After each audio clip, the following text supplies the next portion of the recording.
ডিটেলকে shot, Enamul Haque Bijoy, stand and delivered, ছক্কা। অপেক্ষাই করছিলেন এই ধরনের একটা বলের জন্য এনামুল হক বিজয়, এবং back of length pull shot, ক্যাপটা পেয়েছেন ইয়াসির রাব্বি। ভূমির সবুজ চত্বর পেরিয়ে বল সীমানার বাইরে চলে গেছে 4টা রানের জন্য অন্তর পরবর্তী বল দিয়ে। ইনকামিং ডেলিভারি, বিজয়ের ব্যাটটা মিস করেছে কিনা মুশফিকুর রহিম বাদিকে তো ঝাঁপিয়ে পড়েছিলেন, তবে তার গ্লাভসকে ফাঁকি দিয়ে ফাইনাল অঞ্চল দিয়ে আরো 4টি রান, সেক্ষেত্রে দুর্বার রাজশাহীর।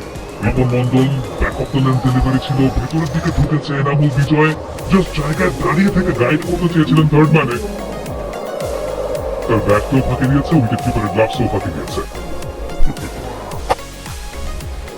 এবারে গ্যাপ পেয়েছেন পয়েন্টের ফিল্ডার ঝাঁপিয়ে পড়েছিলেন, কিন্তু বলের পেসের কাছে পরাস্ত হতে হয়েছে। এনামুল বিজয়ের আরো একটা বাউন্ডারি স্কোরিং শট। এবার লেন্থে পেছনের দিকে ইয়াসির রাব্বি যেন অপেক্ষাই করছিলেন, প্রোটেকশন ছিল কিন্তু চেয়ে চেয়ে দেখতেই হয়েছে। ফিল্ডারকে ফাঁকি দিয়ে বল সীমানার বাইরে, ছক্কার মার। রুম পেলে যেটা হয় সেই শাস্তিটাই এনামুল হক বিজয় কিন্তু দিয়ে দিলেন। আর একটা দারুণ শট দেখতে পাই, সম্মতের ছক্কা। It is yes it is, এবং মিরর পরে বল এবারে কিন্তু রিভার্স সুইপের চেষ্টা, আউটস্ট্যান্ডিং।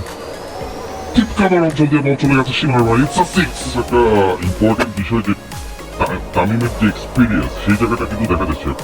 চমৎকার একটা কাভার ড্রাইভ ছিল, ফুলটস বল ছিল, তো যেটা স্টেপ আউট করেছেন লফটে, দ্রুততা আছে, দূরত্ব আছে, দারুণ শট ইয়াসির রাব্বির ব্যাট থেকে ছক্কা। আমরা স্ট্রেট ড্রাইভ, এবং এবারে লং অফ দিয়ে বল বাউন্ডারি সীমানার বাইরে, মাইলস্টোন পেয়ে যাবেন কিনা। সোজা ব্যাটে খেলেছেন